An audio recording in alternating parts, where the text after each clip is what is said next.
No one expected a black pilot to survive. He became a legend. Instead does. The furnace of doubt. The Lord is my light and my salvation. Whom shall I fear? The Lord is the stronghold of my life. Of whom shall I be afraid? Psalm 27:1. The year was 1943, and the skies over Alabama burned with an intensity that had nothing to do with the sun. At Tuskegee Army Airfield, Captain James "Thunder" Mitchell stood before his P-51 Mustang, hands trembling not from fear but from the weight of history pressing down on his shoulders. Every rivet, every panel of that aircraft represented something impossible. A black man preparing to fight for a country that refused to see him as equal. "They're sending you on a suicide mission, Thunder," whispered Lieutenant Robert Hayes, his wingman and closest friend. "Berlin, straight into the hornet's nest. Command thinks if they lose a few of us, nobody back home will raise hell about it." James ran his fingers along the fuselage, feeling the cold metal beneath his palm. The aircraft bore the distinctive red tail markings that would become legendary. The red tails, they called them. But right now they were just targets, experiments, proof that black pilots couldn't handle the pressure of real combat. Before we continue this incredible true story, if you're here for the first time, hit that subscribe button. History like this deserves to be remembered, and your subscription helps keep these stories alive. James had grown up in Mississippi, where the color of his skin determined which water fountain he could drink from, which door he could enter, which dreams he was allowed to have. Flying had never been on the approved list, but his grandfather, a former slave, who'd learned to read in secret, had whispered words to him as a child. "The sky don't care what color you are, boy. Up there you're just a man, and God's wind." The training at Tuskegee had been deliberately brutal. White instructors pushed them twice as hard, hoping they'd fail. Standards were raised specifically for the black cadets. What took white pilots 6 months to learn, they were expected to master in 3, and still James and his brothers had persevered. They'd studied longer, flown harder, pushed further. Failure wasn't an option, because failure would condemn every black pilot who came after them. "You remember what Colonel Davis said?" James finally spoke, his voice steady despite the storm brewing inside him. "We're not just fighting German, we're fighting for every Negro child who looks up at the sky and wonders if they belong there." The briefing room had been thick with tension that morning. General Marcus Whitfield, a career officer with eyes like chips of ice, had outlined the mission with clinical detachment. "You'll escort B-17 bombers deep into German territory. The Luftwaffe has been decimating our bomber groups. 70% losses on some runs. Your job is simple, keep them alive."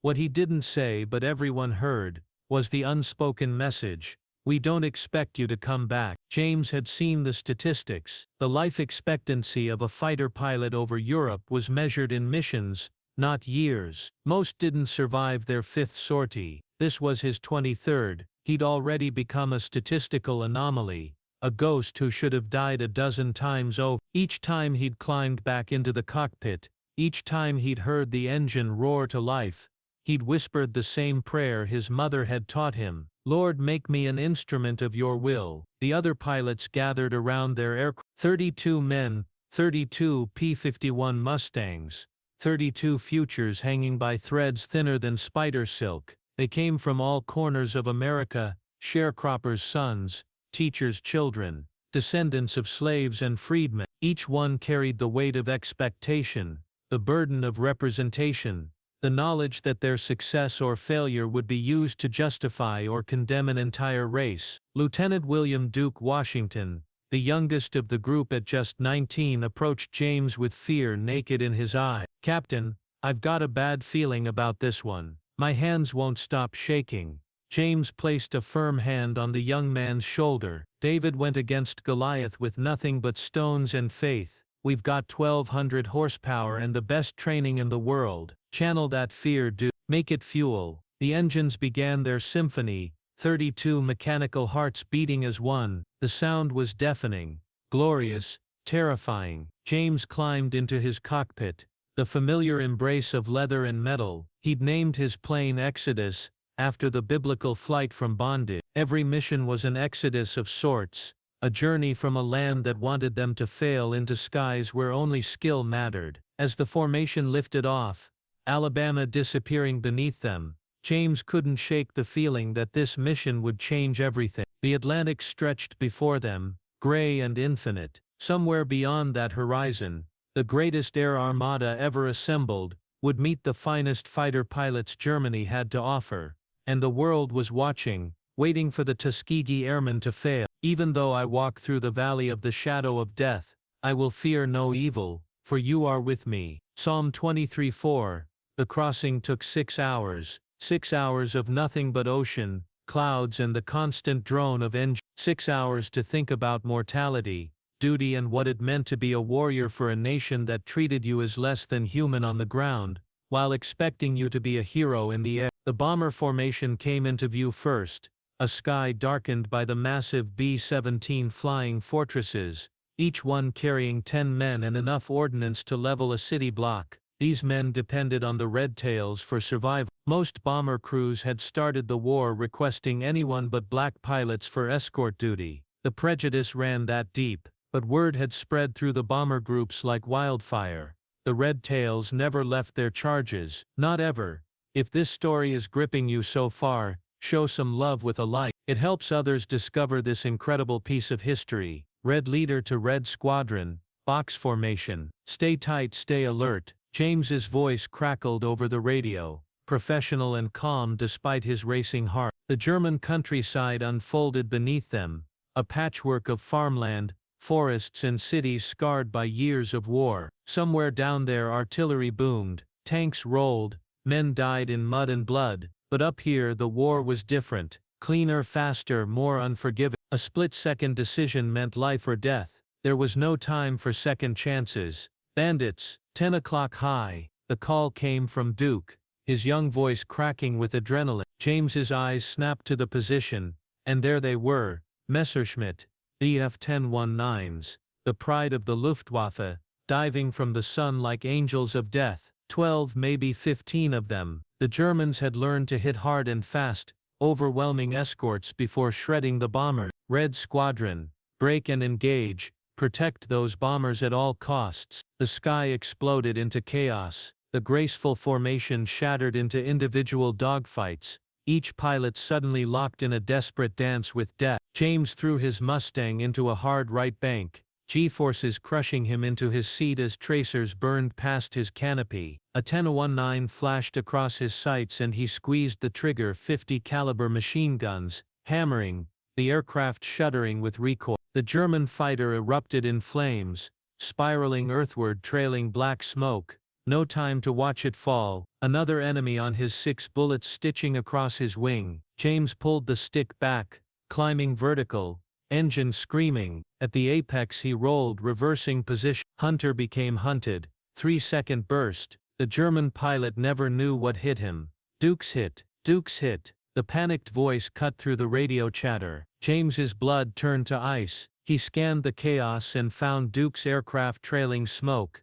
A 10-19 closing for the kill. Without thinking, operating on pure instinct and years of training, James pushed the Mustang into a power dive that would have torn apart a lesser aircraft. The airframe groaned, the engine howled, the altimeter unwound like a broken wire. He came in from below an impossible angle, firing through his own sight limitations. The German pilot, confident in his victory, never saw the threat. Rounds tore through the 10-19's engine, and it staggered like a wounded animal. Duke, get out, bail out now. The young pilot's aircraft was dying, flames licking back from the engine cowling, but Duke's voice came back steady, transformed by necessity from boy to warrior. Negative, Captain. I can make it home. And somehow, impossibly, the kid nursed his crippled fighter back into formation, engine sputtering, but alive, still flying, still fighting.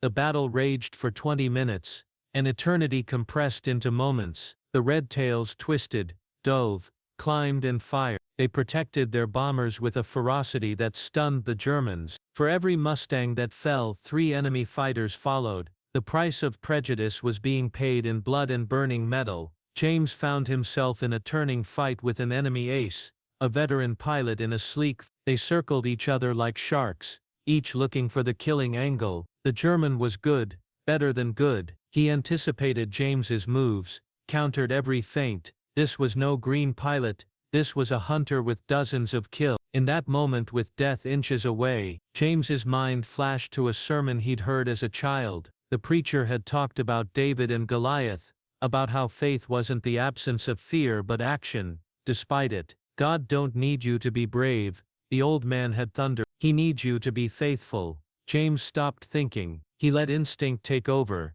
years of training flowing through him like water. He did something no sane pilot would attempt. He throttled back hard, nearly stalling while simultaneously deploying flat. The F-190 shot past him, momentum carrying the German into James's firing solution. One burst, that's all it took. One burst, and the ace went down.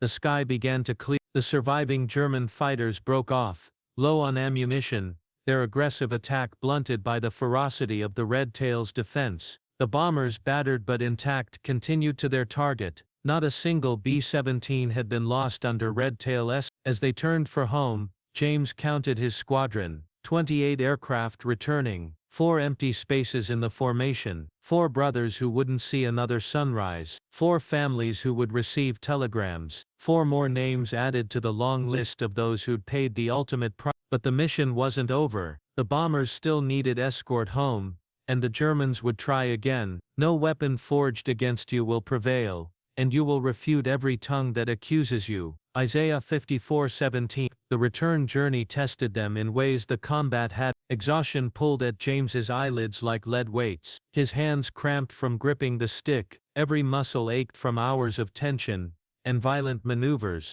but he couldn't rest. None of them could. The skies over occupied Europe belonged to whoever could claim them, and the Germans weren't done. They came again over France, a fresh squadron of fighters, eager and aggressive. These weren't the veterans they'd faced over Germany. These were young pilots, teenagers some of them, thrown into combat with minimal training as the Luftwaffe's experienced pilots dwindled. But desperation made them dangerous. They had nothing to lose and everything to prove. Here we go again. Robert's voice carried grim humor over the radio. Guess they didn't get the memo. Red Tails don't quit.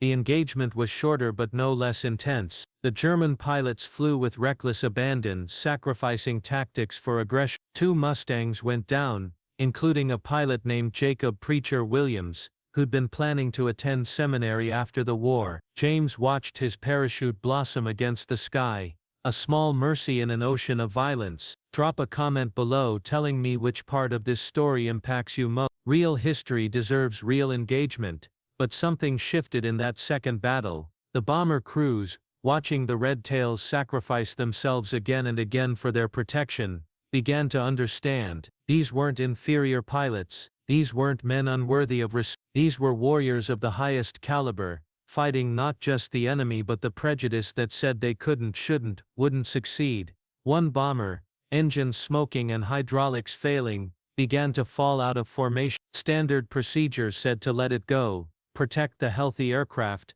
sacrifice the wounded. But James broke formation and dove alongside the crippled bomber, Robert following without question. Red Leader, what are you doing? The bomber pilot's voice crackled with confusion and fear. What we do, James replied simply, we bring everyone home. For 30 minutes, James and Robert flew escort for that single bomber, fighting off harassment attacks, shepherding the damaged aircraft over the channel. Other Red Tails rotated in, giving them breaks to conserve fuel. It was a violation of every tactical principle, risking many for one, but it was also the creed they lived by. No one left behind.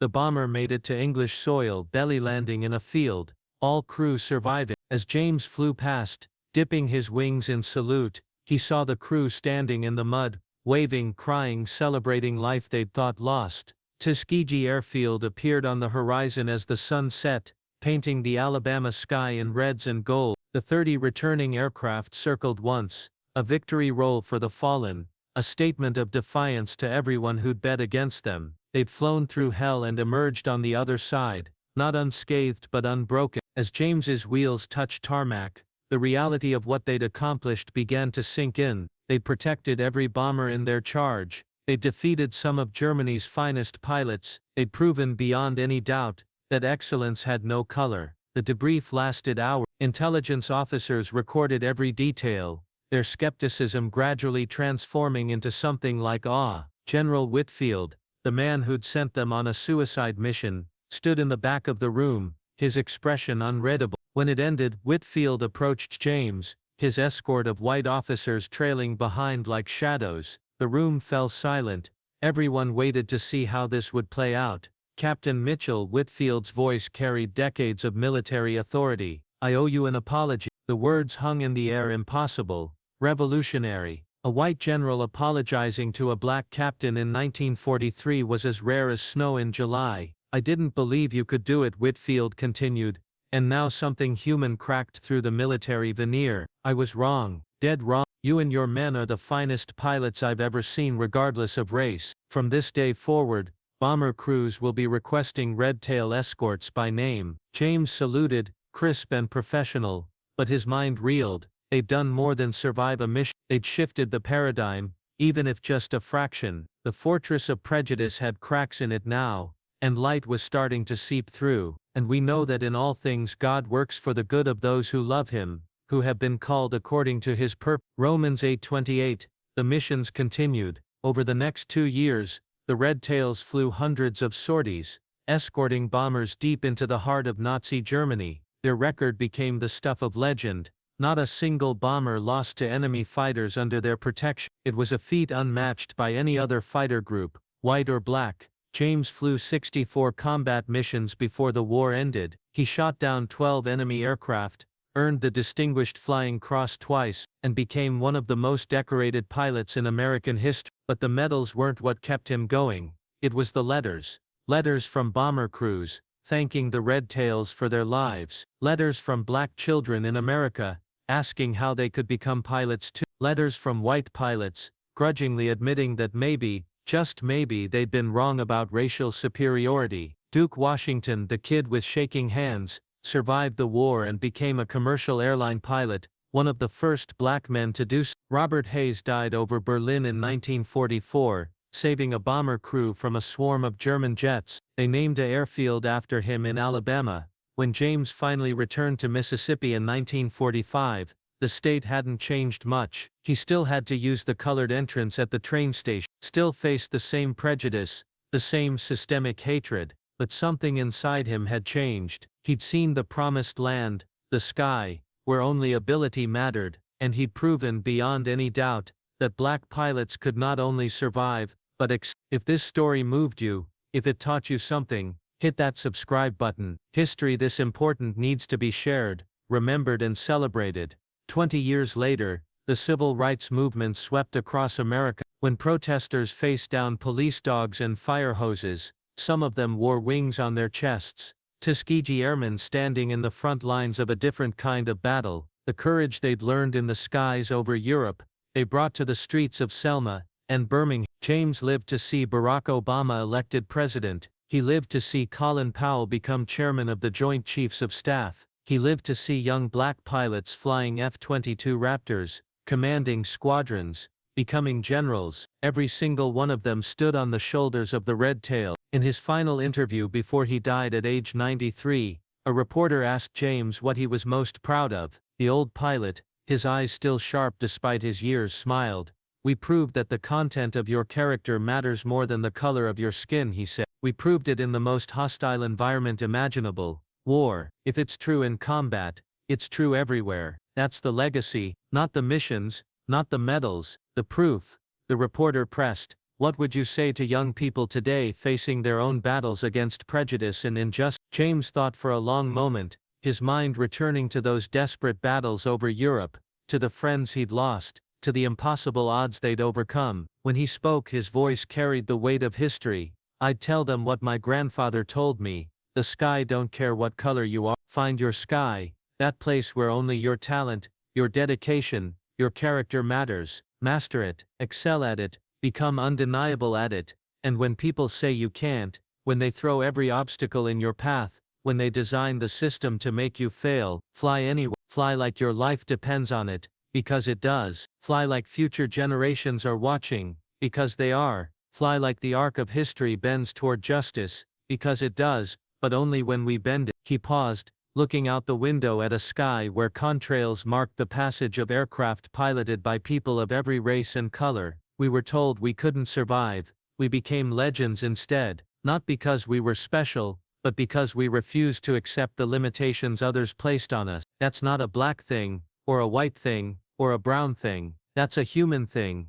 Excellence is the ultimate rebellion against prejudice. James Thunder Mitchell died on a Tuesday afternoon in spring, surrounded by family and fellow airmen. The funeral procession included a four-plane flyover of vintage P-51 Mustangs, their tails painted red, performing the missing man formation. As one peeled off and climbed toward heaven, everyone watching understood the symbolism. The Tuskegee Airmen had punched a hole through the ceiling of prejudice. Every black pilot, every minority aviator, every person who'd been told they weren't good enough, they all flew through that hole, reaching for dreams once denied. The Congressional Gold Medal, awarded to the Tuskegee Airmen collectively in 2007, sits in the Smithsonian. The citation reads, in part, they fought two wars, one against fascism abroad, one against racism at home. They won both, but perhaps the truest monument sits in the imagination of every child, regardless of color, who looks up at the sky and dares to dream. The red tails proved that courage has no color,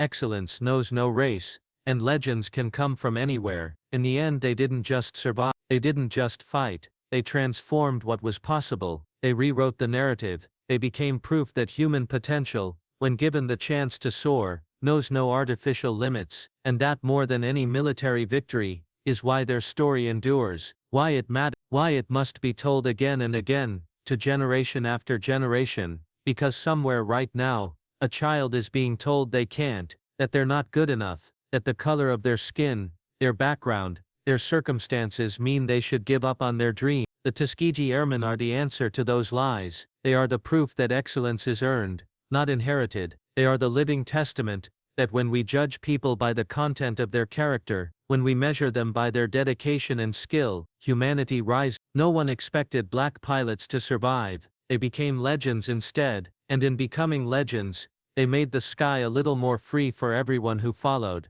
Thank you for watching this incredible true story. Subscribe, like, and share to keep this legacy alive. Drop a comment with your thoughts, and remember, the sky is waiting for those brave enough to claim it. But those who hope in the Lord will renew their strength. They will soar on wings like eagles. They will run and not grow weary. They will walk and not be faint. Isaiah